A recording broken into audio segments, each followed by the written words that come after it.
নমস্কাৰ প্ৰিয় দৰ্শক দি প্ৰাইম শ্বোলৈ সকলোকে স্বাগতম জনাইছোঁ মই পাৰ্থ বৰা ত্ৰিপুৰাত আজি আৰম্ভ হ'ল ভোটিং ত্ৰিপুৰাত ভোট গ্ৰহণ সম্পন্ন হ'ল আৰু এতিয়ালৈকে খবৰ আহি পৰা মতে বা ইলেকশ্যন কমিছনে জনোৱা মতে 80% ভোটদান হৈছে আৰু যি পৰিসংখ্যা চূড়ান্ত পৰিসংখ্যা সেই পৰিসংখ্যাত আৰু ভোটদান বৃদ্ধি হোৱাৰ ভোটদানৰ পাৰ্চেণ্টেজ বৃদ্ধি হোৱাৰ সম্ভাৱনা আছে 2 মাৰ্চত গণনা হ'ব আৰু ইতিমধ্যে ভোট গ্ৰহণ সম্পন্ন হৈছে গতিকে প্ৰাৰ্থীসকলৰ ভাগ্য ইভিএমত আবদ্ধ হৈছে এবাৰ ত্ৰিপুৰা নিৰ্বাচনত যদিও সৰু ৰাজ্য 60খন বিধানসভা আসনৰ কাৰণে নিৰ্বাচন অনুষ্ঠিত হৈছে কিন্তু যথেষ্ট বহুকেইটা মন কৰিবলগীয়া কথা দেখা পোৱা গ'ল বিশেষকৈ বিজেপিয়ে যি তৎপৰতা প্ৰদৰ্শন কৰিলে সেয়া লক্ষণীয় বিজেপিয়ে বিশেষকৈ প্ৰধানমন্ত্ৰীয়ে একাধিকবাৰ ত্ৰিপুৰা ভ্ৰমণ কৰিলে গৃহমন্ত্ৰীয়ে বহুবাৰ ত্ৰিপুৰা ভ্ৰমণ কৰিলে আৰু বিজেপিৰ যিসকল শীৰ্ষ নেতা সকলোৱে ত্ৰিপুৰা ভ্ৰমণ কৰিলে কিয় ভ্ৰমণ কৰিলে সেই আলোচনাৰ বিষয়ে আলোচনা কৰিম আৰু তাৰ পিছত অন্য এক মন কৰিবলগীয়া কথা হৈছে ত্ৰিপুৰা মথাৰ উত্থান আৰু ত্ৰিপুৰা মথাৰ যি ৰাজনৈতিক পৰিক্ৰমা সেই পৰিক্ৰমা আৰু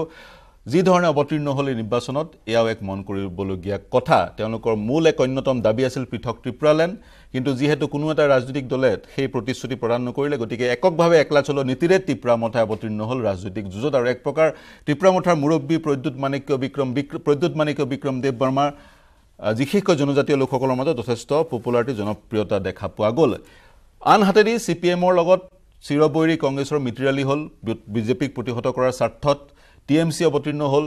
এইবাৰ পূৰ্বতে অৱতীৰ্ণ হৈছিল আৰু বিজেপিৰ সৈতে ৰাজনৈতিক মিত্ৰতা হ'ল আইপিএফটিৰ বিজেপিয়ে 55খন আসনত প্ৰতিদ্বন্দ্বিতা কৰিছে আৰু আইপিএফটিয়ে 5খন আসনত প্ৰতিদ্বন্দ্বিতা কৰিছে এটা আঞ্চলিক ৰাজনৈতিক দল তেওঁলোকে এটা সময়ত পৃথক ৰাজ্যৰ দাবী কৰিছিল গতিকে চাবলৈ গ'লে ত্ৰিপুৰাৰ যি যদিও সৰু ৰাজ্য ৰাজনৈতিক যি এক সমীকৰণ সেই সমীকৰণ যথেষ্ট লক্ষণীয় হৈছে গতিকে আজি আমি ত্ৰিপুৰাৰ বিষয়ে আলোচনা কৰিম আমাৰ সৈতে ষ্টুডিঅ'ত উপস্থিত আছে জয়ন্ত গোস্বামী বিজেপিৰ মুখপাত্ৰ শ্যামল হাজৰিকা তৃণমূল কংগ্ৰেছৰ মুখপাত্ৰ গোপাল শৰ্মা কংগ্ৰেছৰ মুখপাত্ৰ সাইদুল ইছলাম ৰাজনৈতিক বিশ্লেষক আৰু আগৰতলাৰ পৰা উপস্থিত আছে মোৰ জ্যেষ্ঠ সতীৰ্থ ডেপুটি এডিটৰ নীলৱ ভট্টাচাৰ্য মই পুনে শ্যামল ক্ষমা কৰিব মই পুনে প্ৰথম সাইদুল ইছলামৰ ওচৰলৈ যাওঁ আপুনি কেনেদৰে বিশ্লেষণ কৰে বিশেষকৈ আজি আমি মূলতঃ ত্ৰিপুৰা মথাৰ কথাও পাতিম অন্যান্য কথাসমূহ পাতিম যে ত্ৰিপুৰা মথাৰ দলটো যি ধৰণে তেওঁলোকে আত্মপ্ৰকাশ কৰিছে পূৰ্বতে যিখন পৰিষদ জনজাতীয়সকলৰ কাৰণে স্বায়ত্তশাসিত পৰিষদখনো তেওঁলোকে দখল কৰিছে 28খন আসনৰ 21খন আসন তেওঁলোকে পাইছিলে গতিকে এই পাৰ্টিটোৱে বাওঁ দল চিপিএম আৰু বিজেপি কেনেধৰণে প্ৰত্যাহ্বান আগবঢ়াব বুলি ভাবে গোটেই যিটো ৰাজনৈতিক প্ৰেক্ষাপট ত্ৰিপুৰাৰ এইবাৰ থোহোৱা হৈছে এইকাৰণে ত্ৰিপুৰা মথাৰ যিটো এণ্ট্ৰি এই এণ্ট্ৰিটোৱে প্ৰতিটো ৰাজনৈতিক দলক নতুনকৈ চিন্তা কৰাৰ এটা মানে ক'ৰবাত অৱকাশ দি দিছে আমি এটা কথা ক'ব লাগিব যে যিগৰাকী ত্ৰিপুৰা মথাৰ মুৰব্বী প্ৰদ্যুৎ দেৱ বৰ্মা তেওঁ ইতিমধ্যে নৰ্থ ইষ্টত এটা পপুলাৰ ফিগাৰ তেওঁ নিজকে আজি অসমত যিবিলাক আঞ্চলিক ৰাজনৈতিক দল আছে তাৰ মুৰব্বী সেইবিলাকৰ মুৰব্বীক যেনেকৈ চিনি পায় ত্ৰিপুৰা মথা বুলি ক'লে চিনি নাপালেও প্ৰদ্যুৎ দেৱ বৰ্মাক সকলোৱে চিনি পায় আৰু তেওঁ এটা ৰাজনৈতিক পৰিক্ৰমা আছে তেওঁৰ ৰাজবংশৰ পৰা আহিছে প্ৰায় 1000 বছৰ তেওঁলোকৰ শাসন আছিল গতিকে তেওঁ যি ধৰণে এইবাৰ তাত ট্ৰাইবেল ইছ্যুটো যেনেকৈ আনিছে মই ভাবোঁ যিহেতু নৰ্থ ইষ্টখন ট্ৰাইবেল অধ্যুষিত এটা এৰিয়া গতিকে এই ইলেকশ্যনটোৰ গোটেই নিৰ্বাচনটোৰ এটা বিশেষ তাৎপৰ্য আছে কাৰণ আমি যদি এটা জনবিন্যাস ত্ৰিপুৰা চাই 1947 আগতে জনজাতীয়সকল সংখ্যাগৰিষ্ঠ আছিল এতিয়া প্ৰব্ৰজিত লোকসকল সংখ্যাগৰিষ্ঠ আৰু এই কথাটো এই যিটো কনচাৰ্ণটো আপুনি যদি লক্ষ্য কৰে অসমকে যদি নৰ্থ ইষ্টৰ প্ৰায় কেইখন ষ্টেটতে এই কনচাৰ্ণটো আছে যে আমি খিলঞ্জীয়াসকলৰ প্ৰতি এটা ভাবুকি আহিছে ক'ৰবাত যদি এই নিৰ্বাচনটোত প্ৰদ্যুৎ দেৱ বৰ্মাৰ যিটো ত্ৰিপুৰা মথা এই আকাংক্ষিত লক্ষ্যত উপনীত হৈ যায় মই ভাবোঁ গোটেই ট্ৰাইবেল যিটো পলিটিক্স আৰু যিটো খিলঞ্জীয়া মানুহৰ যিটো ৰাজনীতি সম্পূৰ্ণ সলনি হৈ যাব এটা কথা আমি চাব লাগিব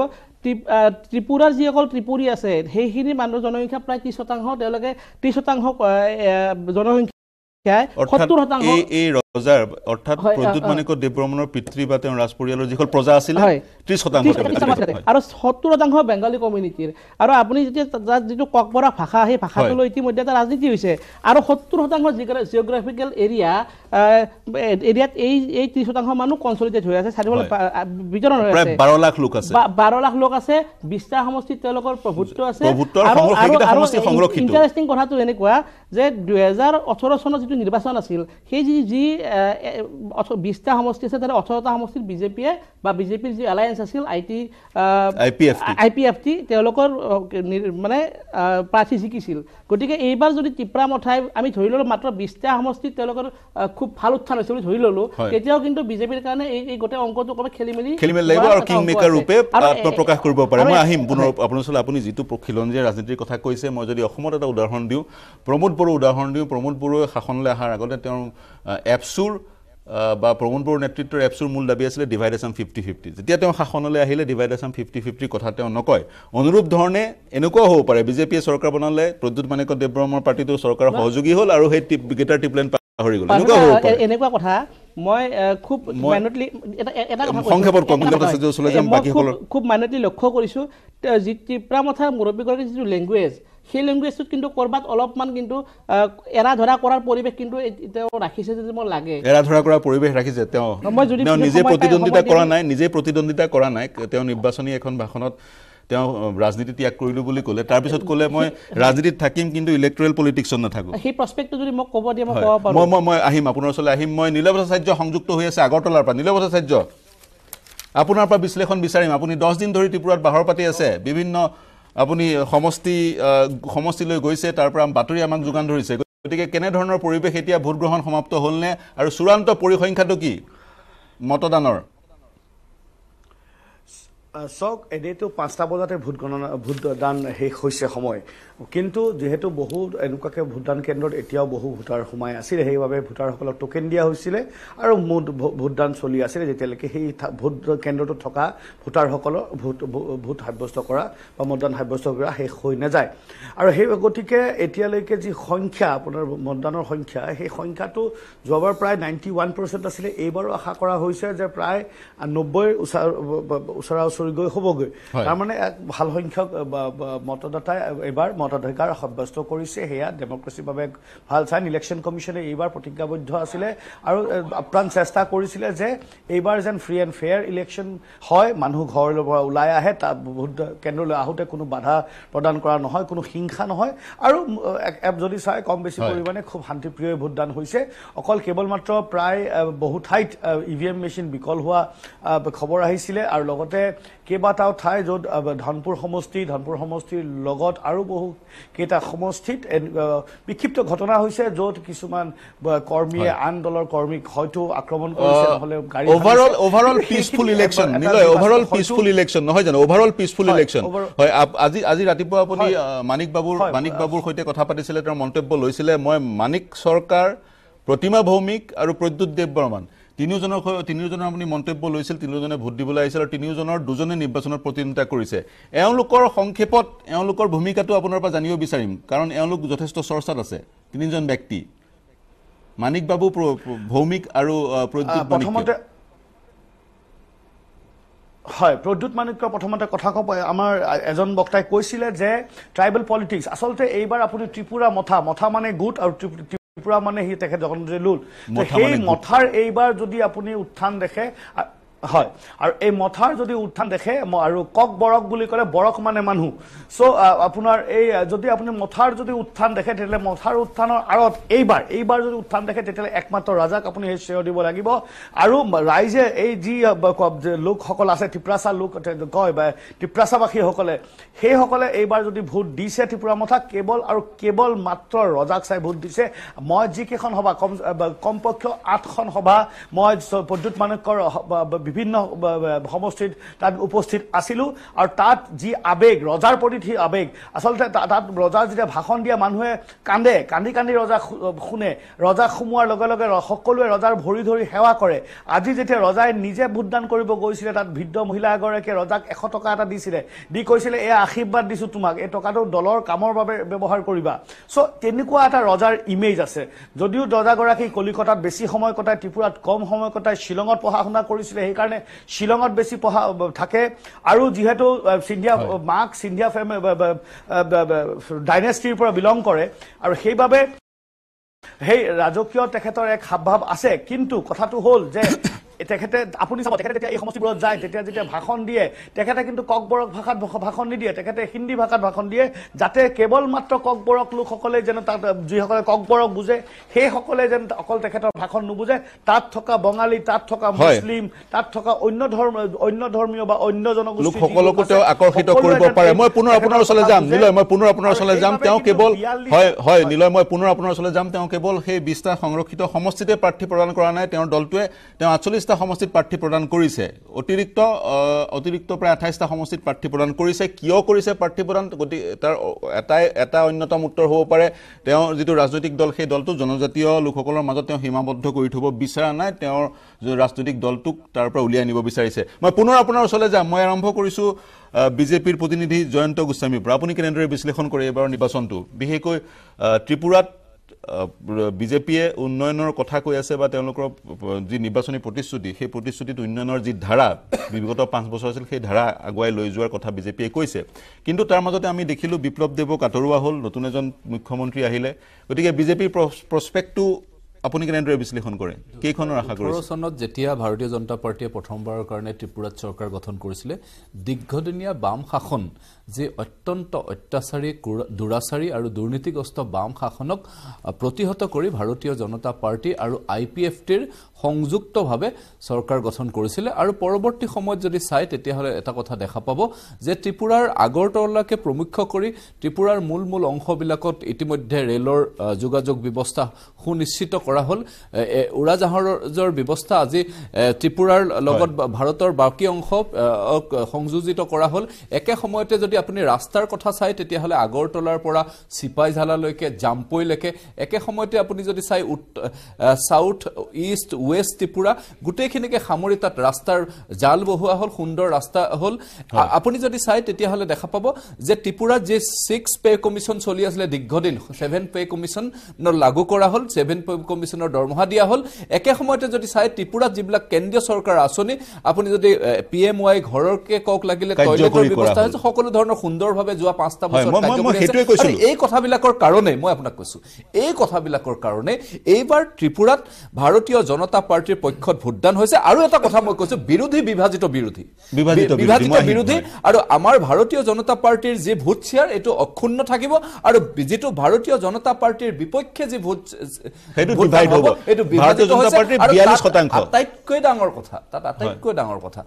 IPFটিৰ আপুনি এটা কথা বাৰে কৈছে যে IPFটিৰ নেতা NC দেৱ বৰ্মাৰ মৃত্যুৰ পাছত সেই যে স্থান সেই ৰিক্ত স্থান আজি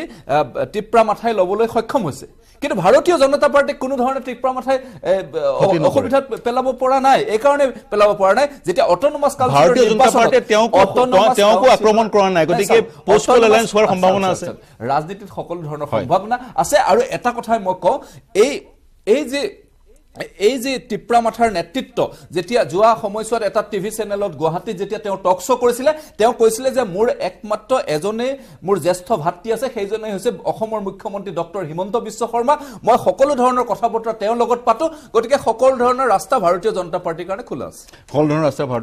কাৰণে খোলা আছে মই পুনৰ আপোনাৰ ওচৰলৈ আহিম মই বিশেষকৈ ভাৰতীয় জনতা পাৰ্টিয়ে জনজাতীয় লোকসকলৰ কাৰণে কি কৰিলে বা ত্ৰিপুৰাত দেখা যোৱা যায় যে পৰিচয় সাব্যস্ত কৰা ৰাজনীতি ইংৰাজীত আইডেন্টি পলিটিক্স বুলি কয় সেইটো কেনেকৈ এড্ৰেছ কৰিছে বিজেপিয়ে সেইটো প্ৰশ্নলৈ আপোনাৰ ওচৰলৈ আহিম কিন্তু মই এবাৰ যাব বিচাৰিছোঁ কংগ্ৰেছৰ প্ৰতিনিধি কংগ্ৰেছৰ মুখপাত্ৰ গোপাল শৰ্মাৰ ওচৰলৈ কংগ্ৰেছে চিৰবৈৰী CPMৰ সৈতে মিত্ৰালি কৰিলে একমাত্ৰ উদ্দেশ্য বিজেপিক প্ৰতিহত কৰা 13খন আসনত প্ৰতিদ্বন্দ্বিতা কৰিছে কি প্ৰস্পেক্ট দেখিছে 90% ভোট হৈছে গতিকে ভোট বেছি হলে কিন্তু বিৰোধীয়ে চৰকাৰ গঠন কৰে কিন্তু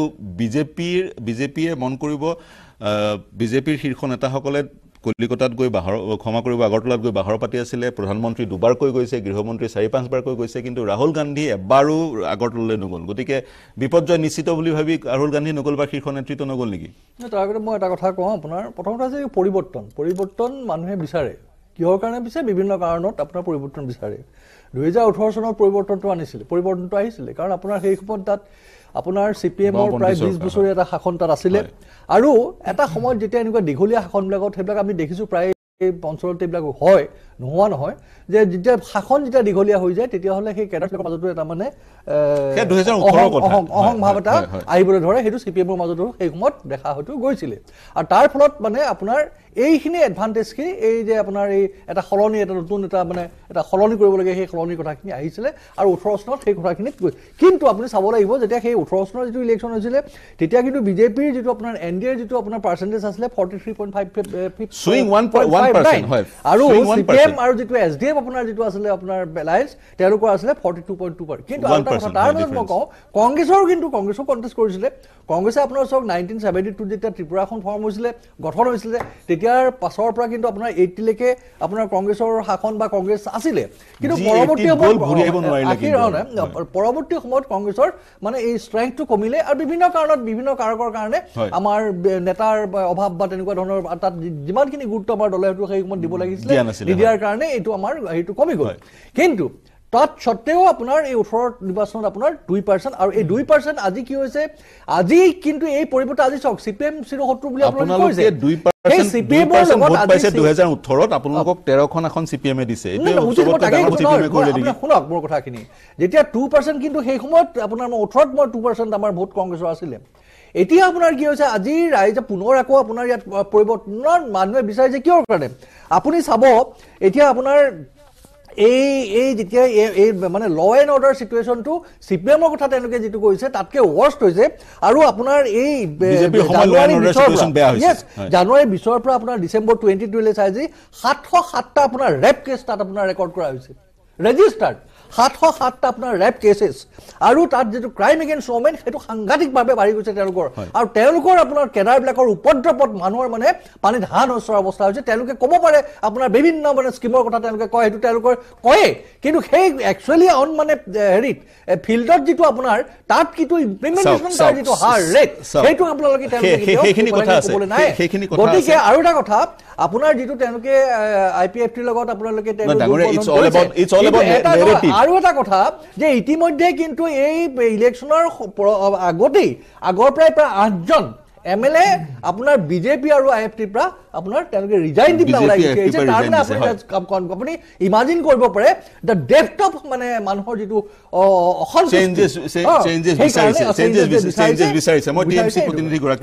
আপোনাৰ সেইকাৰণে সিপিএমৰ লগত আমাৰ এটা এলায়েন্স আহি এই যাতে আপোনাৰ এই যিটো অট'ক্ৰেটিক ৰুলছ তাত যিটো হৈছে আপোনাৰ যিটো স্বৈৰতন্ত্ৰ অকল ত্ৰিপুৰা বুলি নহয় সমগ্ৰ ভাৰতবৰ্ষত যিটো ট্ৰেণ্ড চলিছে স্বৈৰতন্ত্ৰৰ এইটো আপোনাৰ বন্ধ কৰিবৰ কাৰণে কংগ্ৰেছ দলে সিপিএমৰ লগত মূল কথা হৈছে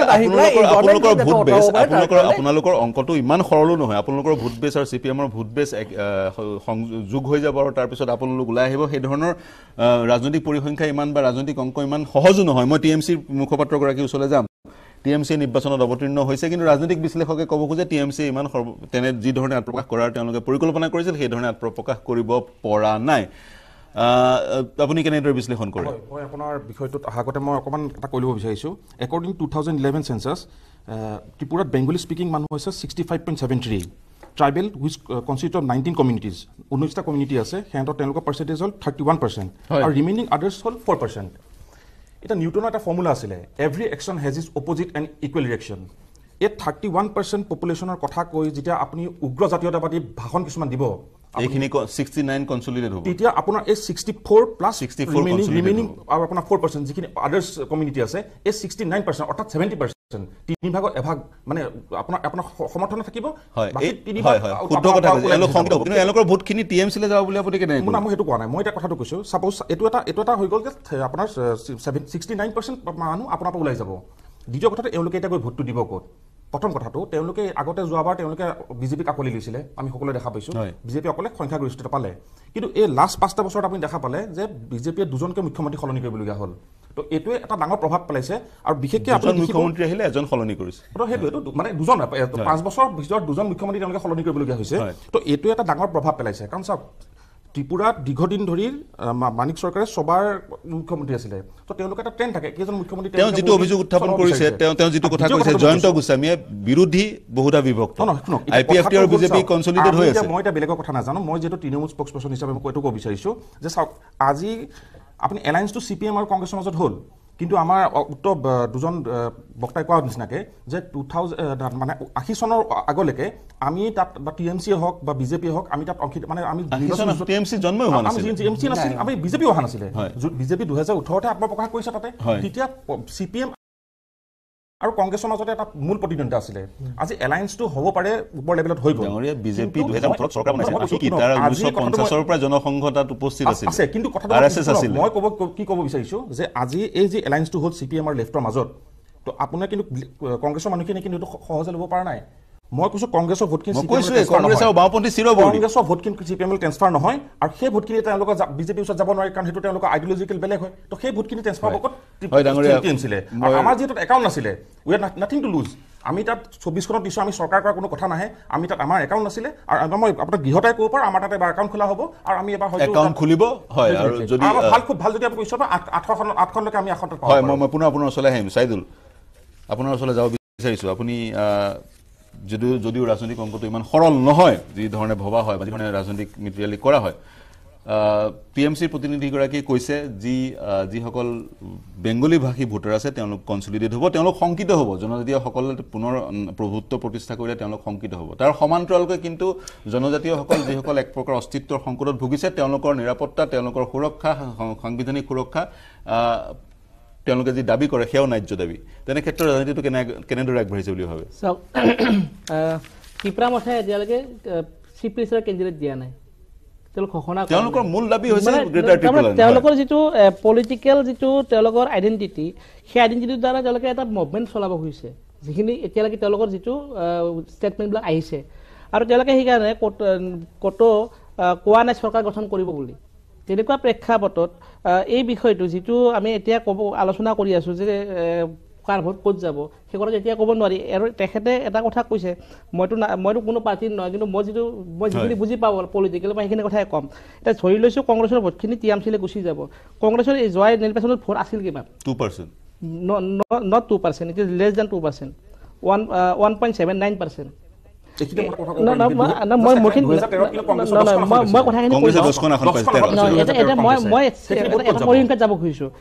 বিজেপিয়ে 2018 চনত পাইছিল 1.54%। বিজেপিয়ে 2018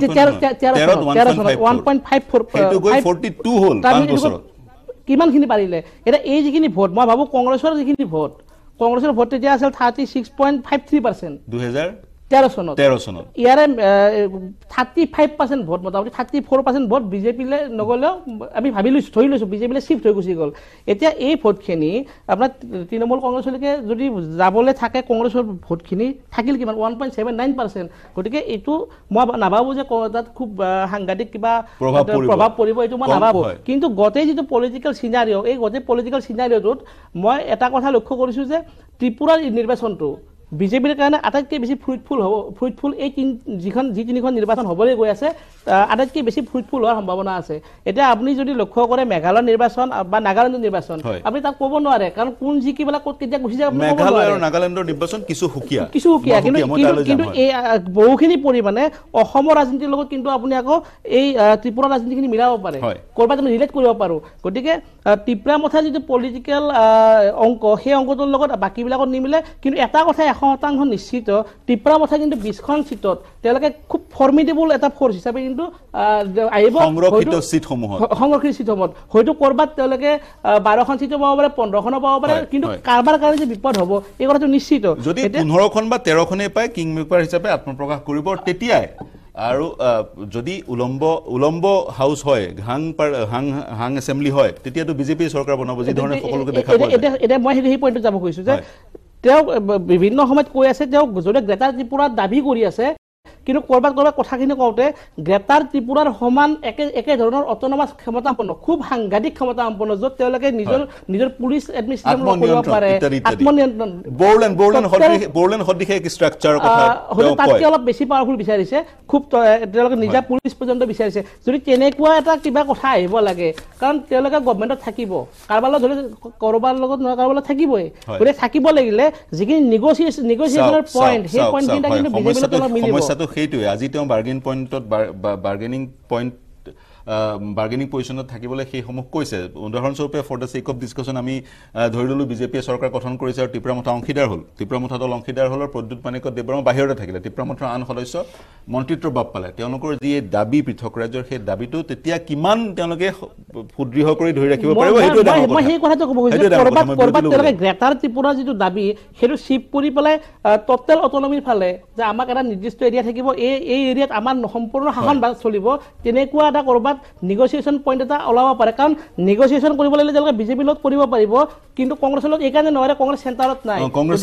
কংগ্ৰেছে প্ৰতিশ্ৰুতি দিয়া কথাও নাই পৃথক ৰাজ্য দিম বুলি বিষয়টো আলোচনা কৰিব লাগিলে তেওঁলোকৰ আলোচনা কৰা পইণ্ট মাত্ৰ বিজেপিৰ লগতে আছে হয় মই এটা বিৰতি ল'ব লাগিব প্ৰিয় দৰ্শক বিৰতিৰ পিছত আলোচনা আগবঢ়াই লৈ যাম আমাৰ সৈতে আগৰতলাৰ পৰা সংযুক্ত হৈছে নীলভ ভট্টাচাৰ্য বিৰতিৰ পিছত পুনে তেওঁৰ ওচৰলৈ যাম কিন্তু মই এটা ল'ব লাগিব বাণিজ্যিক বিৰতি শীঘ্ৰে ঘূৰি আহিম কেৱল ষ্ট্ৰং নহয় মাইথান ষ্ট্ৰং মাইথান ষ্টীল নিৰ্মাণৰ মানদণ্ড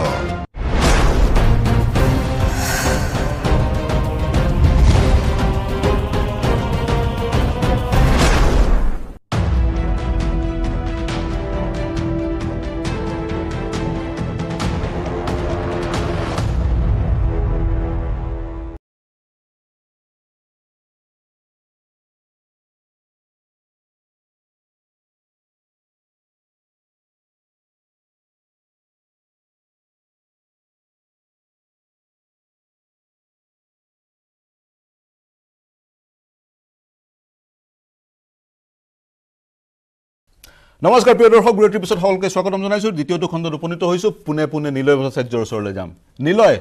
আপুনি মানিক চৰকাৰৰ ইণ্টাৰভিউ লৈছিল তেওঁ নিজাকৈ অৱতীৰ্ণ হোৱাৰ এইবাৰ মুখ্যমন্ত্ৰী প্ৰাৰ্থী CPMৰ পৰা জিতেন্দ্ৰ চৌধুৰী গতিকে মানিক চৰকাৰৰ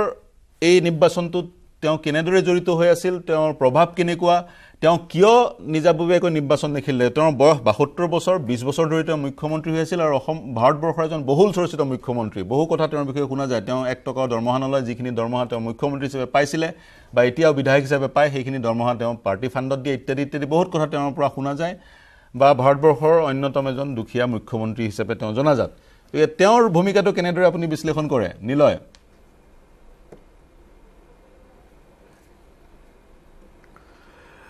পাৰ্থ প্ৰথম কথা আজি যেতিয়া মানিক চৰকাৰে ভোট দি ওলাই আহিছিল তেতিয়া মই সুধিছিলোঁ যে আপুনি এইবাৰ যিহেতু আপুনি প্ৰতিদ্বন্দ্বিতা আগবঢ়া নাই ধানপুৰৰ পৰা তেতিয়াহ'লে আপুনি এইবাৰ পাৰ্টিত কেনেকুৱাকৈ আছে তেখেত পলিট ব্যুৰ' মেম্বাৰ তেখেতে কৈছে যে মোৰ বয়স হ'ল আৰু যদিও মই এইবাৰ প্ৰতিদ্বন্দ্বিতা আগবঢ়োৱা নাই কিন্তু মই পাৰ্টিৰ সাংগঠনিক কাম কাজত কিন্তু উঠি পৰি লাগিছোঁ এতিয়া কথাটো হ'ল তেখেতৰ সমষ্টি হ'ল ধানপুৰ আৰু ধানপুৰৰ আপোনাৰ য'ত আৰু ধানপুৰৰ আপোনাৰ এইবাৰ প্ৰতিভা ভৌমিক তাৰ পৰা প্ৰতিনিধিত্ব আগবঢ়াইছে এতিয়া কথাটো হ'ল যে তাত আপোনাৰ এতিয়াও কিন্তু CPIMৰ এতিয়াও ঘাটি আৰু লগতে তেনেকুৱাকৈ চাউথ ত্ৰিপুৰা এতিয়াও CPIMৰ ঘাটি আৰু আনফালে মই আপোনাৰ এই বিশ্লেষণ মই শুনি থাকোঁতে এটা কথা মই ইয়াত ক'বলগীয়া আছিলে যে আমি গোটেই যেতিয়া সমষ্টিখিনি গণনা কৰিছোঁ আমি আপোনাৰ হিন্দু পপুলেশ্যন গণনা কৰিছোঁ আমি ট্ৰাইবেল পপুলেশ্যন গণনা কৰিছোঁ আমি মাইনৰিটি পপুলেশ্যন গণনা কৰিছোঁ তেনেকুৱাতে কিন্তু 4টা এনেকুৱা চিট আছে য'ত কিন্তু মাইনৰিটিয়ে ডিচাইড কৰে যে তাত জিকিব নিজিকিব তাৰ সেইকেইটা হৈ গ'ল বক্সনগৰ সেইকেইটা হৈ গ'ল কদমতলা কুৰ্তি সেইটো কৈলাসহৰ আৰু আম্বাসা এনেকুৱা কেইটামান সমষ্টি আছে নৰ্থ ত্ৰিপুৰাত সেই সমষ্টিকেইটা কিন্তু মাইনৰিটিয়ে ডিচাইড কৰে যে তাত উইনিং ফেক্টৰ কোন হ'ব আৰু এতিয়াৰ পৰা সেইখিনি সেই মাইনৰিটি সেই ঠাইসমূহত কিন্তু এতিয়াও খুব প্ৰভাৱশালী দ্বিতীয় কথাটো হ'ল আমি যেতিয়া আকৌ ত্ৰিপুৰা মথালৈ উভতি আহিছোঁ যে ত্ৰিপুৰা মথাৰ এইবাৰ কিন্তু লক্ষ্য অকল ট্ৰাইবেল চিটেই নহয় আৰু ট্ৰাইবেল চিটত যদি মই ধৰোঁ যে এই 20টা ট্ৰাইবেল চিট যদি ত্ৰিপুৰা মথাই লক্ষ্য কৰি লৈছে মন কৰিবলগীয়া কথা যে 36টা আসন যেতিয়া বিজেপিয়ে পাইছিলে 2018 তাৰ কিন্তু আধা সংখ্যক ভোট কিন্তু এই ট্ৰাইবেল চিটতে পাইছিলে 2021 যেতিয়া TTAADCৰ যেতিয়া নিৰ্বাচন হৈছিলে তেতিয়া ট্ৰাইবেল অট'নমাছ কাউন্সিলৰ নিৰ্বাচন হৈছিল তাত কিন্তু IPFT একেবাৰে নিশেষ হৈ গৈছে এইবাৰ IPFT সেই 5খন আসনৰ ভিতৰত IPFT বিজেপি কেইখন দিব পাৰিব সেয়া এটা ফেক্টৰ দ্বিতীয় কথাটো হ'ল যে আগৰ মুখ্যমন্ত্ৰীজন বিপ্লৱ দেৱৰ সময়কালত বিপ্লৱ দেৱে ত্ৰিপুৰাৰ বিজেপি কিমান লাভ দিছিলে কিমান এডভান্টেজ দিছিলে এডভান্টেজ যদি দিয়া নাই তেতিয়াহ'লে বিপ্লৱ দেৱক কিয় আঁতৰাই দিয়া হৈছিল ভাৱমূৰ্তি ম্লান হৈছিল বুলি ধৰিব পাৰি যাৰ ফলত তেওঁক অপহৰণ কৰা হৈছিল আঁতৰোৱা হৈছিল নহয় জানো তেওঁ মানে he is considered as the tallest chief minister in India only in heights মানে তেনেধৰণৰ জোক এটা আছে সংযোগ বিচ্ছিন্ন হৈছে মই পুনৰ নীলৰ ওচৰলৈ যাম হয় পাৰ্থ চাওক সুদীপ ৰায় বৰ্মনে কিন্তু অপ'জ কৰিছে হয় কক শুনি আছো হয় কথাটো হ'ল যে সুদীপ ৰায় বৰ্মনে কনষ্টেণ্ট অপ'জ কৰিছিলে যে বিপ্লৱ দেৱ মুখ্যমন্ত্ৰী থাকিলে বিজেপিৰ ক্ষতি হৈছে সেইকাৰণে অপসাৰণ কৰিব লাগে যেতিয়া কেন্দ্ৰই যেতিয়া এই কথা শুনা নাছিলে বিজেপিৰ যেতিয়া কেন্দ্ৰীয় নেতৃত্বে এই কথা শুনা নাছিলে তেতিয়া বিজেপিক সেই সময়ত অপসাৰণ নকৰি শেষৰ পৰা অপসাৰণ কৰাৰ সময়কণ অকণমান বেছি লগাল নেকি বিজেপিয়ে 2 নম্বৰ কথা হ'ল যেতিয়া আপুনি গ্ৰাউণ্ডত যেতিয়া আমি ঘূৰি ফুৰিছোঁ তেতিয়া আমি সুধিছোঁ তেতিয়া হয় মানুহে কৈছে যে প্ৰথম কথা হ'ল ৰাস্তা পথ যিটো আপোনাৰ এতিয়া চুৰাইবাৰীৰ পৰা কমলপুৰ হৈ পেলাই আগৰতলালৈ যি এক্সপ্ৰেছ হাইৱে হৈ আছে সেই পথৰ কথা কিন্তু বহুতে উল্লেখ কৰে বিমানবন্দৰ যিটো নতুন ইণ্টাৰনেশ্যনেল বিমানবন্দৰ বীৰ বিক্ৰম ইণ্টাৰনেশ্যনেল এয়াৰপৰ্ট গুৱাহাটীতকৈ দুগুণ চাইজৰ এয়াৰপৰ্ট আৰু গুৱাহাটীতকৈ সঁচাকৈ লোকপ্ৰিয় গোপীনাথ বৰদলৈ এয়াৰপৰ্টতকৈ বহুত অত্যাধুনিক এয়াৰপৰ্ট সেয়া সেই এয়াৰপৰ্টৰ কথা বহুতে কয় কিন্তু আনফালে এনেকুৱা বহুত মই আগৰতলা লোক পাইছোঁ বা মানুহ পাইছোঁ যি কিন্তু চাকৰিৰ যি অপৰচুনিটি যি জব অপৰচুনিটিৰ কথা তেখেতসকলে বাৰে বাৰে কৈছে যে জব অপৰচুনিটি যেনেকৈ আমি আশা কৰিছিলোঁ ঠিক তেনেধৰণে জব অপৰচুনিটি পোৱা নাই আৰু সেইকাৰণে এইবাৰ কিন্তু বিজেপিৰ মানে এইবাৰ যিটো মেনিফেষ্টত কিন্তু এইবাৰ কোৱাই হৈছে যে এইবাৰ হীৰা নহয় হীৰাতকৈ অলপ আগুৱাই যাম হাইৱে ইণ্টাৰনেটৱে এয়াৰৱেজ আৰু ৱাটাৰৱেজ এই 4টা কমিউনিকেশ্যন লিংকত বিজেপিয়ে মেনিফেষ্টখনত আগবঢ়াইছে দ্বিতীয় কথাটো হ'ল যে ত্ৰিপুৰা মথাই যদি গ্ৰেটাৰ ত্ৰিপুৰালেণ্ড বিচাৰি আছে তেতিয়া বিজেপিয়ে কি দিব পাৰে যদি কেনেবাকৈ যদি এনেকুৱা এটা উপক্ৰম হয় যে ত্ৰিপুৰা মথাৰ লগত একেলগ হ'বলগীয়া হয় মই সেই প্ৰশ্নটো নিলয় পুনৰ আপোনাৰ ওচৰলৈ আহিম সেই প্ৰশ্নটো মই জয়ন্ত গোস্বামীক সুধিব বিচাৰিম নিলয় মই আপোনাৰ ওচৰলৈ পুনৰ আহিম জয়ন্ত গোস্বামী বিশেষকৈ পৃথক ৰাজ্যক লৈ বিজেপিৰ যি দৃষ্টিভংগী সেয়া গম পোৱা গ'ল বিজেপিয়ে স্পষ্ট কৰিছে ত্ৰিপুৰা বিভাজিত বিজেপিয়ে হ'বলৈ নিদিয়া যাৰ ফলশ্ৰুতি ত্ৰিপুৰা মঠৰ বিজেপিৰ তেনেধৰণৰ কোনো ৰাজনৈতিক মিত্ৰতা নহ'ল কিন্তু জনজাতীয় লোকসকলৰ কাৰণে বিজেপিয়ে কি কৰিছিল বা এবাৰ প্ৰতিশ্ৰুতি কি দিছে সেইখিনি জানিব বিচাৰিম কাৰণ তেওঁলোকৰ নিয়ন্ত্ৰণ বা তেওঁলোকৰ যি অধিকাৰ বা তেওঁলোকৰ যি সাংবিধানিক অধিকাৰ অসমৰ ক্ষেত্ৰতো খিলঞ্জীয়া অধিকাৰৰ বিষয়টো উত্থাপন হয় গতিকে খিলঞ্জীয়া অধিকাৰৰ বিষয়টো বিজেপিয়ে কেনেদৰে এড্ৰেছ কৰিছে বা তেওঁলোকৰ ওচৰলৈ এবাৰ তেওঁলোক কি ধৰণে আকৰ্ষিত কৰিছে গোটেই কথাটো হৈছে এনেকুৱা যে জনজাতিসকল হৈছে ভাৰতৰ মূল বাসিন্দা অৰ্থাৎ ভাৰত ভূমিৰ প্ৰথম অধিকাৰ হৈছে জনজাতিসকলৰ এই কথাটো ভাৰতীয় জনতা পাৰ্টিয়ে স্পষ্ট কৰে আৰু নৰেন্দ্ৰ মোদী ডাঙৰীয়াই এই কথাটো কৈছে আজি ভাৰতবৰ্ষত যদি চোৱা যায় যে সকলো জনজাতীয় লোকসকলৰ কাৰণে ভাৰতীয় জনতা পাৰ্টিয়ে কাম কাজ কৰিছে এটা মই কথা আপোনাক কওঁ আজি বাগাৰডিৰ পৰা জাম্পৈলৈকে যিটুকুৰা অঞ্চল যে মূল জনজাতীয় বসতিৰ চিপাহীজালা জিলাৰ অন্তৰ্গত বাগাৰডিৰ পৰা জাম্পৈ যিটুকুৰা অঞ্চল যিটুকুৰা জাম্পৈ সেই জাম্পৈ আছিলে য'ত এটা সময়ত 2012 চনত আপুনি আজি কৈ আছে যে মানিক চৰকাৰ ডাঙৰীয়া এজন সফল মুখ্যমন্ত্ৰী সেইজন ভাল মানুহ মুখ্যমন্ত্ৰী হৈ থকা অৱস্থাতে সেইজন মুখ্যমন্ত্ৰী হৈ থকা অৱস্থাতে সেই জাম্পৈৰ সেই দয়নগৰত কেইবাজনো কৃষকক হত্যা কৰা হৈছিল 200ৰো অধিক কৃষক তাত ঘায়ল হৈছিল এই ধৰণৰ ব্যৱস্থা হৈছিল এই ধৰণৰ অৰাজকতা তেওঁৰ দিনত হৈছিল খাটি খোৱা মানুহৰ নেতৃত্ব দিয়া সেইজন মানিক চৰকাৰৰ নেতৃত্বতে এই কৃষকসকলক পশুৰ দৰে ব্যৱহাৰ কৰা হৈছিল আৰক্ষীয়ে ত্ৰিপুৰাৰ বাও আৰক্ষীয়ে তেওঁলোকক গুলিয়াই হত্যা কৰিছিল এনেকুৱা ধৰণৰ ব্যৱস্থা আছে যোৱা সময়ছোৱা আপুনি যদি চাই এটাও তেনেকুৱা ইনসিডেন্ট নাই সেই অটোনমাস কাউন্সিলৰ অন্তৰ্গত য'ত এই জনজাতিসকল কৰবাত প্ৰতিত হ'ব লগা হৈছে ক্ষতি হ'ব লগা হৈছে এটা কথা মই আপোনাক আৰু এটা কথা কওঁ ৰাজনৈতিক দৃষ্টিভংগীৰে যদি চাই তেতিয়া হলে এটা কথা দেখিব মই কেইটামান সমষ্টিৰ কথা কৈছো চিপাহীজালা ডিস্ট্ৰিক্টৰ আৰু কথাই কওঁ আজি ত্ৰিপুৰা সুন্দৰী মন্দিৰক বিশ্বমানৰ মন্দিৰ হিচাপে প্ৰতিষ্ঠা কৰিবৰ কাৰণে ভাৰতীয় জনতা পাৰ্টিয়ে কাম কাজ কৰিছে আজি ভাৰতীয় জনতা পাৰ্টিয়ে গুমতি জিলাৰ সেই মন্দিৰ ভাগক ৰাষ্ট্ৰৰ ভিতৰত পোহৰাই আনিবৰ কাৰণে চেষ্টা কৰা হৈছে কিন্তু যোৱা সময়ছোৱাত কেন্দ্ৰীয় চৰকাৰ সময় নকৰিলে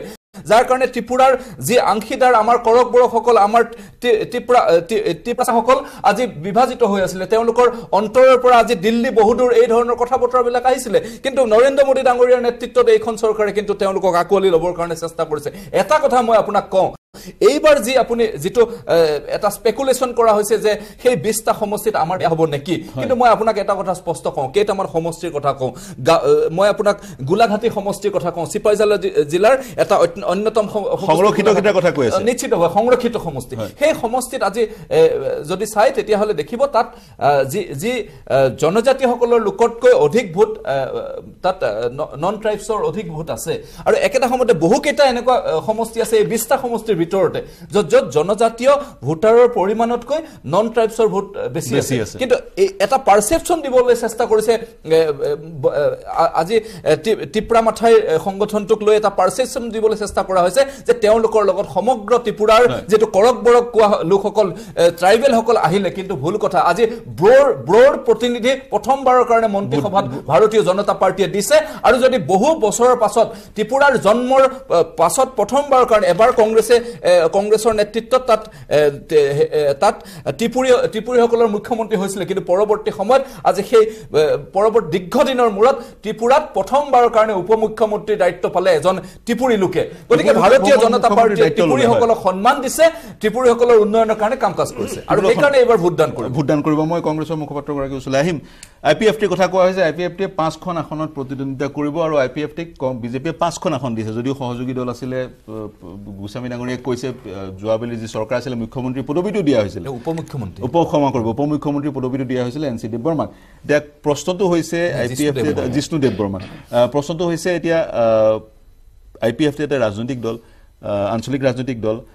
অন্যান্য অঞ্চলত যি ধৰণে অভিযোগ উত্থাপন হয় বিজেপিৰ যি আগ্ৰাসী ৰাজনৈতিক আগ্ৰাসন সেই আগ্ৰাসনৰ ফলত আঞ্চলিক দলবোৰ নোহোৱা হৈ যায় IPFTৰ একেটাই হ'ল বুলি আপুনি ভাবে নেকি নিশ্চয় সেইটোৱে হৈছে আৰু আপুনি এটা কথা ক'ব আপুনি চাব যে আগৰতলাৰ উন্নয়ন মানে গোটেই ত্ৰিপুৰাখনৰ উন্নয়নটো নোখোজায় মই আপোনাৰ এই আপুনি মই তেখেতৰ যিটো মই হেৰি কৰিছোঁ যে আপোনাৰ ৰাস্তাৰ কথা কৈছে এয়াৰপৰ্টৰ কথা কৈছে মই এই কথাটো কৈছোঁ যে আগৰতলাৰ মানে এখন এটা এৰিয়াৰ ডেভেলপমেণ্টে গোটেই সম্পূৰ্ণ ত্ৰিপুৰাৰ কথা আপোনাৰ নকৰে ৰ'ব আপোনালোকে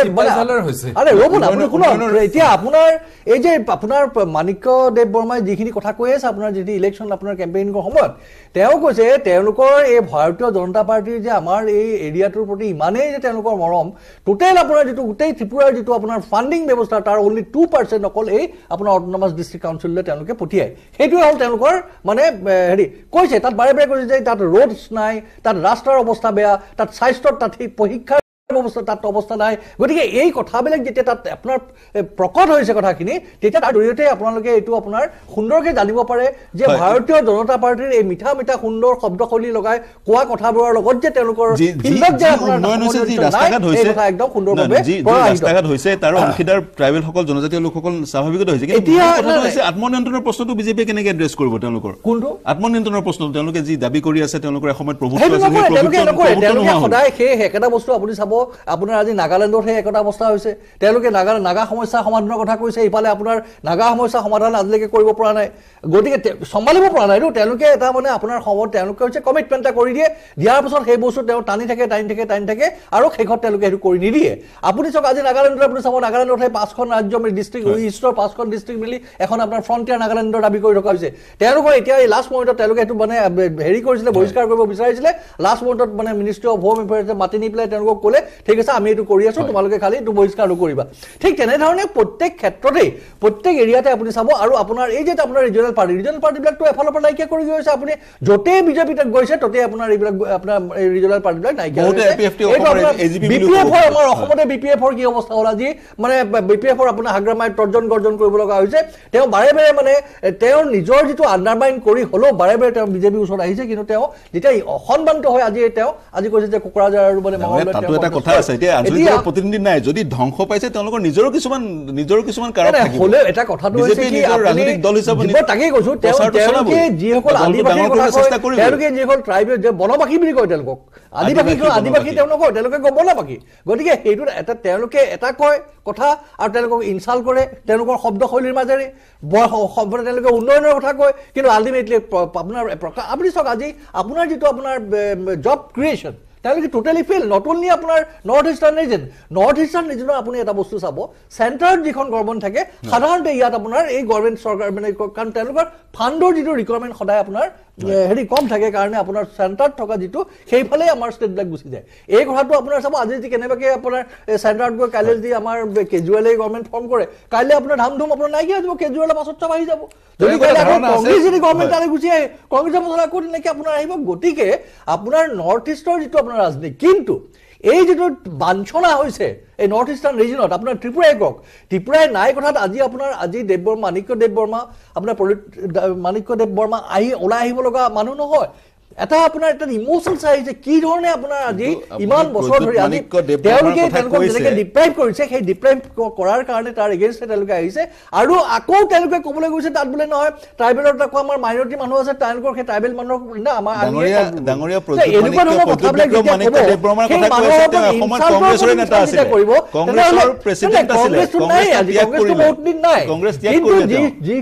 যিখন চৰকাৰ আছে সেই চৰকাৰখনে যিটোত আপোনাৰ এটা সেই প্ৰধানমন্ত্ৰী গৰাকীয়ে যেতিয়া আপোনাৰ একেবাৰে চিঞৰি কৈছিল যে আপোনাৰ এই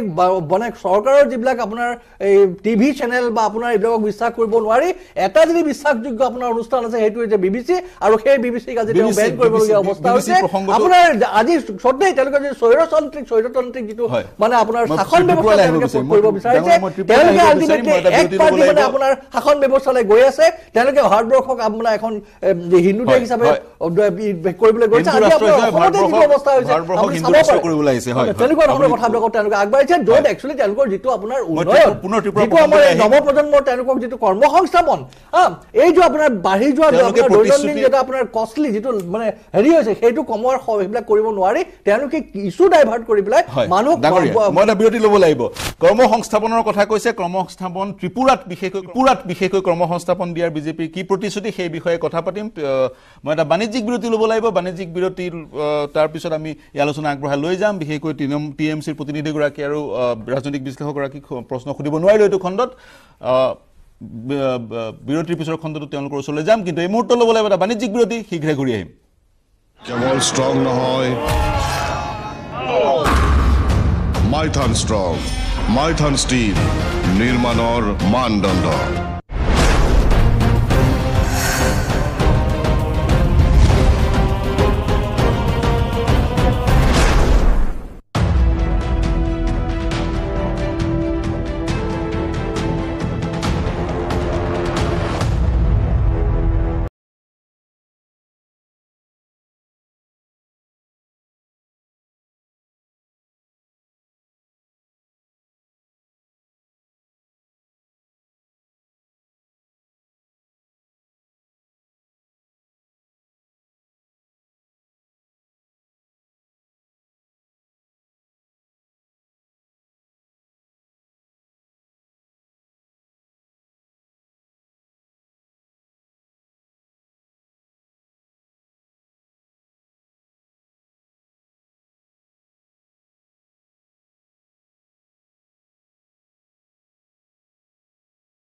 নমস্কাৰ প্ৰিয় দৰ্শক, বিৰতিৰ পিছত সকলোকে স্বাগতম জনাইছোঁ। তৃতীয়টো খণ্ডত উপনীত হৈছোঁ। প্ৰায় 12 মিনিট সময় আছে। মই পোনে TMCৰ প্ৰতিনিধিগৰাকী হাজৰিকা ডাঙৰীয়া আপোনাৰ ওচৰলৈ যাম।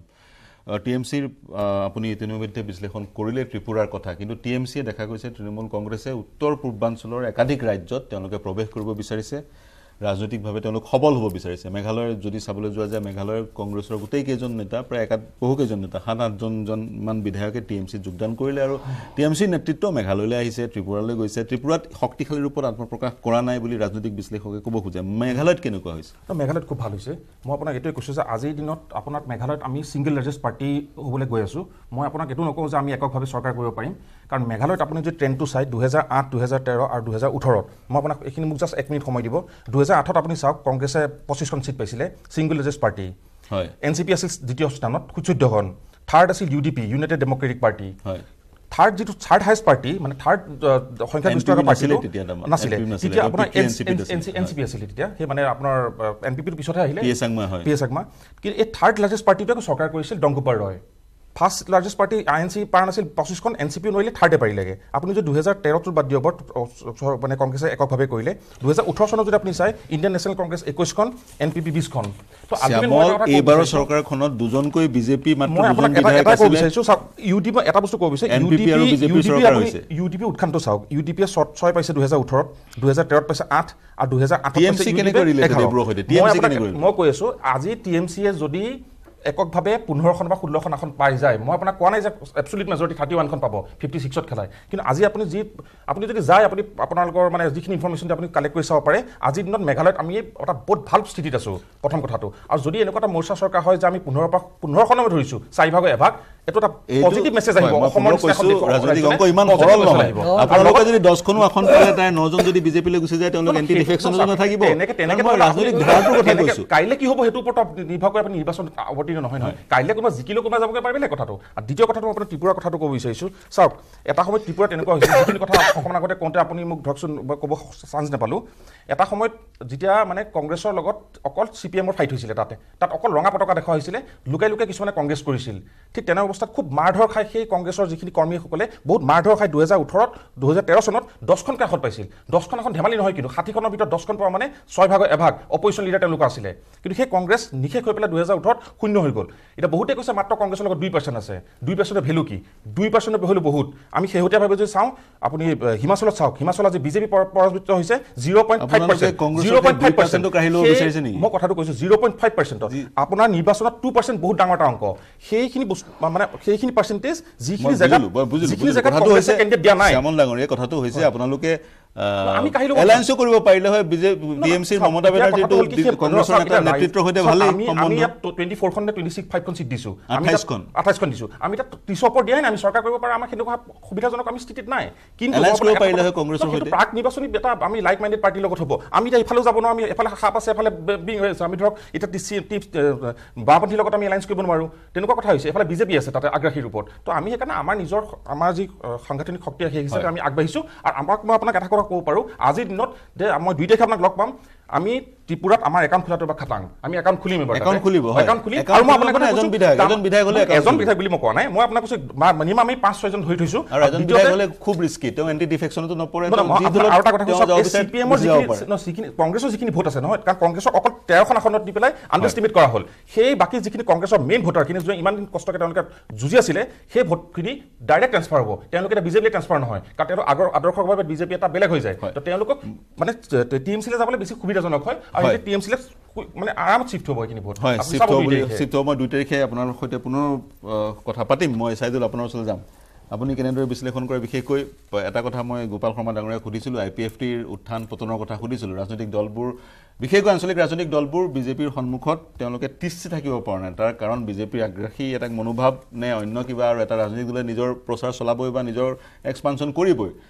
সেই বিজেপিৰ সন্মুখত IPFTৰ যি স্থিতি, সেই স্থিতিক আপুনি কেনেদৰে বিশ্লেষণ কৰে? আৰু পুনৰ এই প্ৰশ্নটো সুধিম, যিসকল খিলঞ্জীয়াসকলৰ শাক বিনিয়োগ অধিকাৰৰ কথাটো আছে, সেই বিজেপিয়ে সেই গোটেই বিষয়টো কেনেদৰে এড্ৰেছ কৰিব পাৰে বুলি আপুনি বিশ্লেষণ কৰে?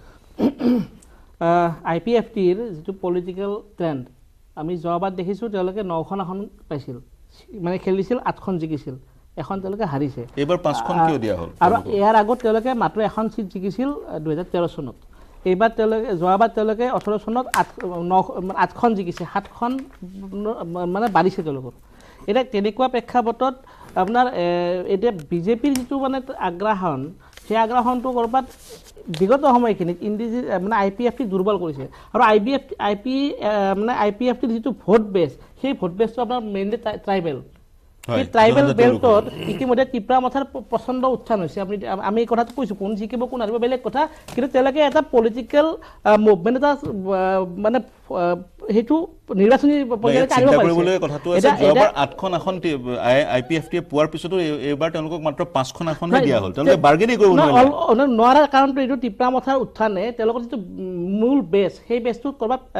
এটা ভঙনৰ সৃষ্টি কৰিছে। এতিয়া এই গোটেই নিৰ্বাচনটোত মই 3টা কথা মই খুব ছিগনিফিকেণ্টলি চাব খুজিছোঁ। এটা হ'ল IPFTৰ পতন, দ্বিতীয়টো হ'ল মানে কংগ্ৰেছৰ তাত যিটো কেম্পেইন, মই ভাবোঁ কেম্পেইন তেওঁলোকে যিখিনি ধৰণে কৰিব লাগিছিল সেইখিনি কৰাত তেওঁলোক ব্যৰ্থ হ'ল। চেণ্ট্ৰেল লিডাৰশ্বিপ তাত যিজনে আহিব লাগিছিল সেইজনে তেওঁলোকে অহা দেখা নাই। অন্তত এই যিটো ৰেলী কৰিলে গোটেই ভাৰতত ৰাহুল গান্ধীয়ে, সেই ৰেলীটোৰ পিছত ৰাহুল গান্ধীৰ অলপমান ক'ৰবাত মানুহৰ প্ৰতি ৰাহুল গান্ধীৰ প্ৰতি যিটো মানে দৃষ্টিভংগী অলপমান পৰিৱৰ্তন হোৱা বুলি আমি বিভিন্ন সময়ত কথা বাৰ্তা পাতিছোঁ। তেনেকুৱা প্ৰেক্ষাপটত মই ভাবোঁ ৰাহুল গান্ধীক এইবাৰ অন্তত ত্ৰিপুৰাত তেওঁলোকে বেটেল গ্ৰাউণ্ডত নমাব লাগিছিল। সেই কামটো তেওঁলোকে নকৰাটো মই ভাবোঁ তেওঁলোকে যে ফুল ষ্ট্ৰেংথত যে নিৰ্বাচনটো খেলিব পৰা নাই সেই কথাটো প্ৰমাণ কৰিছে। আৰু আটাইতকৈ যিটো ছিগনিফিকেণ্ট সেই ছিগনিফিকেণ্ট কথাটো হ'ল আপোনাৰ এই যিটো কমিউনিষ্ট যিটো তাৰ বেছ, এতিয়া নৰ্থ ইষ্টত কেৱল ত্ৰিপুৰাতেই কমিউনিষ্টৰ বেছটো আছে। এতিয়া তেওঁলোকে কিমান বিৰোধীত আছে, কিমান ভাৰতবৰ্ষত হয়। এতিয়া আজিৰ প্ৰেক্ষাপটত যিটো পৰ্যায়ত তেওঁলোকে যোৱাবাৰ নিৰ্বাচনটো খেলি পেলাই এটা বিৰোধী ৰাজনীতিলৈকে আহিছিল, তাৰপিছত আজি তেওঁলোকৰ যিটো গ্ৰাউণ্ড, সেই গ্ৰাউণ্ডটো তেওঁলোকে মই ভাবোঁ এইটো লাষ্ট বেটেল। তেওঁলোকে যদি এইবাৰ যদি এটা ভাল ফৰ্মিডেবল অংকত আহিব নোৱাৰে বা ভাল যদি ভোট কনচলিডেট কৰিব নোৱাৰে, মই ভাবোঁ নৰ্থ ইষ্টৰ পৰা কমিউনিষ্ট যিটো পলিটিকেল ট্ৰেণ্ড, সেই ট্ৰেণ্ডটো মই ভাবোঁ একেবাৰে শেষ হৈ যোৱাৰ সম্ভাৱনা আছে। তেনেধৰণে ভবা হয়, কিন্তু যিটো চিন্তাধাৰা সেই চিন্তাধাৰাটো থাকি যায়। আৰু সেইকাৰণে মন কৰিব ইমান কমিউনিষ্টৰ ইমান শক্তিশালীৰ পৰা আত্মপ্ৰকাশ নকৰা স্বত্বেও বিজেপিয়ে কমিউনিষ্টৰ সেই চিন্তাধাৰাটোক আক্ৰমণ কৰি থাকে ন। মই কোনটো কথা ক'ব খুজিছোঁ, যিটো নিৰ্বাচনী ৰাজনীতি, সেই ৰাজনীতিত তেওঁলোকৰ যিটো উত্থান, সেই উত্থানটো হয়তো অনাগত দিনত আমি দেখিবলৈ নাপাম যদিহে ত্ৰিপুৰাত তেওঁলোকে ভাল ছাকচেছ এটা দেখুৱাব নোৱাৰে। এতিয়া মই গোটেইখিনি চাই পেলাই এটা কথা এনেকৈ ভাবিছোঁ যে হিমন্ত বিশ্ব শৰ্মাৰ যিটো ত্ৰিপুৰাত এণ্ট্ৰি, সেই এণ্ট্ৰিটো খুব ইণ্টাৰেষ্টিং। তাত তেওঁ যিটো ধৰণে এগ্ৰেছিভ এটা কেম্পেইন কৰিছে, সেই কেম্পেইনটো কিন্তু তেওঁ ড'ৰ টু ড'ৰ ট্ৰাই কৰিছে। এনেকুৱা প্ৰেক্ষাপটত প্ৰথম 1 মাহ আগত বিজেপিৰ যিটো অৱস্থা আছিল, মই ভাবোঁ যথেষ্টখিনি কাৰেকশ্যন কৰাৰ ক্ষেত্ৰত হিমন্ত বিশ্ব শৰ্মাৰ সহায় কৰিছে। এতিয়া মই এটা বেকআপ দি থ'ব খুজিছোঁ। আজি মই নাজানো কিমান শুদ্ধ বা আমি 2 তাৰিখে লগ পাম বা দেখা সেই কথাটো পাতিম। মই ভাবোঁ বিজেপি 25+ ত্ৰিপুৰা মথা 12 to 15 আৰু CPM 18 to 20 আৰু বাকীখিনি হয়তো ইফাল হ'ব। মই পুনৰ আমি 2 তাৰিখে কথা পাতিম। মোৰ হাতত সময় কম আছে। মই এটা প্ৰশ্ন মই আগতে সুধিব লাগিছিল, পুনৰ গোপাল শৰ্মা ডাঙৰীয়া, হিমন্ত বিশ্ব শৰ্মা উত্তৰ পূৰ্বাঞ্চলৰ কংগ্ৰেছৰ মানে উৰ্ধতন কৰ্তৃপক্ষৰ মানে আমাৰ যিখিনি লিডাৰ্ছ, ৰাহুল গান্ধী, কংগ্ৰেছ বুলি ক'লে ৰাহুল গান্ধী হয়তো আমাৰ চবতকৈ জ্যেষ্ঠ নেতা, তেওঁ লিডিং হেৰিত। ইয়াৰ অৰ্থ এইটোৱেই নহয় যে ৰাহুল গান্ধী নাহিলে ইয়াত আমাৰ মানে ইলেকশ্যন কেম্পেইন নাই হোৱা। আপোনাৰ হেৰিত হিমাচল প্ৰদেশতো ৰাহুল গান্ধী যোৱা নাছিলে। ৰাহুল গান্ধী নোযোৱাৰ কাৰণে কি এখন নিজিকিলে নেকি? প্ৰিয়ংকা গান্ধী, মই ৰাহুল গান্ধীৰ কথাটো কোৱাৰ কাৰণে মই ৰাহুল গান্ধীৰ কথাটো উল্লেখ কৰিছোঁ। ইয়াত আপোনাৰ ধৰি লওক আজি আমাৰ যিটো চিটুৱেশ্যন কৈছোঁ যে আমাৰ এইটো এটা প্ৰচেছ চলি আছে, গোটেই কংগ্ৰেছ দলটোক পুনৰাই যাতে গোটেই মানে ভাৰতবৰ্ষত, সমগ্ৰ ভাৰতবৰ্ষত সমভাৱে কেনেকৈ এইটো জীৱিত কৰি তুলিব পৰা যায়। গতিকে অকল ত্ৰিপুৰাখনেই যে এখন মানে হেৰি নহয়। মই আপুনি চাব আজি যিটো ত্ৰিপুৰাৰ চিটুৱেশ্যনত, আজি আমি যিহেতু CPM-ৰ লগত আমি এইটো আহিব লগা হ'ল, আৰু সময় আপোনাক ক'ব, আপুনি এই 2 মাৰ্চত আপুনি ৰিজাল্ট চাব, বিজেপি আউট অফ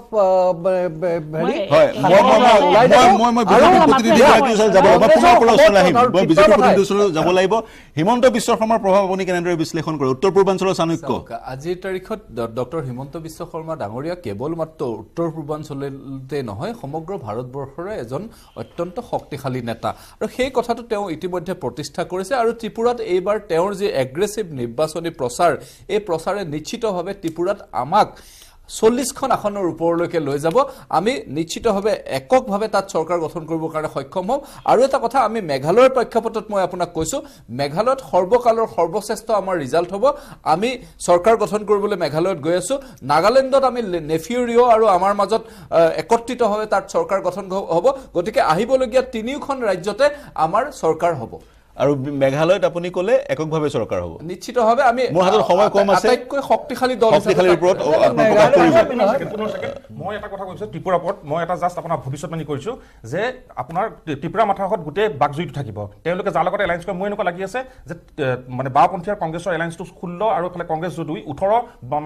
20ৰ ভিতৰত থাকি যাব আৰু এফালে মানে IPFT আৰু বিজেপি মিলি আপোনাৰ নিয়াৰ এবাউট 25 প্লাছ হ'ব মেজিক নাম্বাৰ চুব নোৱাৰে মেজিক নাম্বাৰ চুব নোৱাৰে আৰু এই গোটেইখিনি বস্তু থাকিব আপোনাৰ ত্ৰিপুৰা মাথাৰ ওপৰত আৰু আপুনি এইটো দেখা পালে ত্ৰিপুৰা মাথাক যদি মুখ্যমন্ত্ৰী পাতি পেলাই বেকআপ অফ বিজেপি ছাপোৰ্ট কৰে এণ্ড IPFT লগত তেওঁলোকে এবাৰ চৰকাৰ কৰিছে অলৰেডি মিলি পেলাই চ' এইটো ডাঙৰ মানে আশ্চৰ্যজনক কথা নহ'ব যদি ইয়াত আঞ্চলিক দলৰ এখন চৰকাৰ আহে বেক বাই বিজেপি ওয়াইন্ড আপ কৰিব লাগিব একদম 2 সেকেন্ড 2013 চনৰ নিৰ্বাচনত তাত টোটেল ভোট পোল হৈছিল 91.82%, 2018 চনত সেইটো কমি পেলাই 91.38% হ'ল এতিয়া কিন্তু খুব সিগনিফিকেন্টলি মই অলপ আগত 7:30 বজাত যিটো হিচাপ 81% মান ভোট এতিয়ালৈকে কিন্তু তাত কাষ্ট হৈছে যদি এই 90% চুবগে হয় যদি 90% চুৱেটো এটা নৰ্মেল ভোট যদি কিবা কাৰণত 85 মানত ৰৈ যায় এই 6% যে ভোট কমিব it will be very impactful and decisive factor অনুষ্ঠান সামৰিবলৈ প্ৰিয় দৰ্শক মোৰ সৈতে সংযুক্ত হোৱাৰ কাৰণে সকলোকে ধন্যবাদ প্ৰদান কৰিছো